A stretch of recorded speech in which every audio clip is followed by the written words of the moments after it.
I didn't think they could reach a new low. I thought they hit center earth. But then they got a shovel and started digging. Some states are trying to go back to a place where it was just a lot more dangerous for women. They call themselves the pro-life movement, but what these policies do is they literally kill women. They're advocating for women's rights. We're advocating for the life of an unborn child, a child's right to live.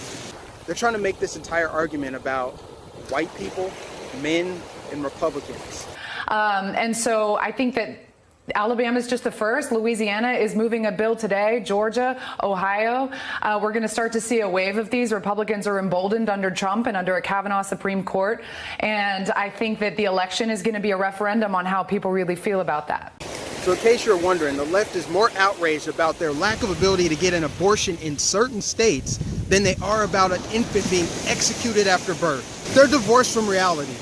They live in the upside down world, a parallel universe. It's almost as if they forgot about this guy. When we talk about third trimester abortions, if a mother is in labor, I can tell you exactly what would happen. The infant would be delivered. The infant would be kept comfortable. The infant would be resuscitated if that's what the mother and the family desired. And then a discussion would ensue between the physicians and the mothers. The left makes such a satanic argument.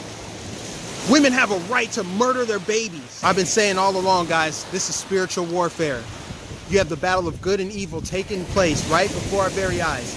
There is no more rigidly divided topic in this country than abortion. This is about right or wrong, good or evil, not Democrat or Republican, not straight white Christian Republican men.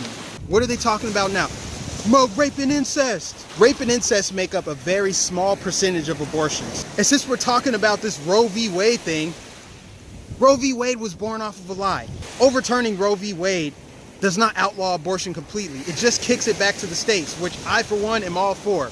Put the responsibility back on the individuals. Don't want to get pregnant? Don't have sex. Now let's talk about these fake-ass celebrities virtue signaling from a mountaintop, talking about my right to choose, my people of color. If you cared about people of color, you would take into account that in the state of Alabama alone, black women make up 67% of the abortions. Black lives can't matter until you care about stopping abortion. More black babies are aborted than born in cities like New York. Black women make up 67% of the total abortions in states like Alabama. 30% of the abortions nationwide. Yet we're 12.5% of the population. If you want to drill down further, black women are 6.5% of the population. We're disproportionately murdering our offspring. How can celebrities claim to care about black lives when abortion is the leading cause of black deaths? More than car accidents, more than cancer, more than diabetes, more than black-on-black crime. The fact of the matter is, Planned Parenthood and abortion clinics across the country target the black community. Black people have been in this country since 1619. There have been 20 million or more black babies aborted since Roe versus Wade. Now ask yourself this, what percentage of the black population would exist in America today if there were no abortions? Or we could talk about Margaret Sanger, the founder of Planned Parenthood, who believed that you could purify the human race by exterminating inferior genes. She said blacks needed to be exterminated like weeds. Or if you want, we could talk about the more sinister aspects of abortion and how aborted fetal tissue has anti-aging properties used in skin creams. See, the left doesn't want to talk about that.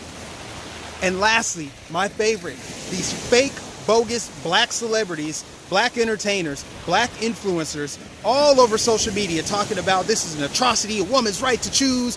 If you're going to come at me and call me an Uncle Tom or a sellout or a coon, who's the real sellout? Someone who's telling the truth about abortion or someone who's advocating for more of it?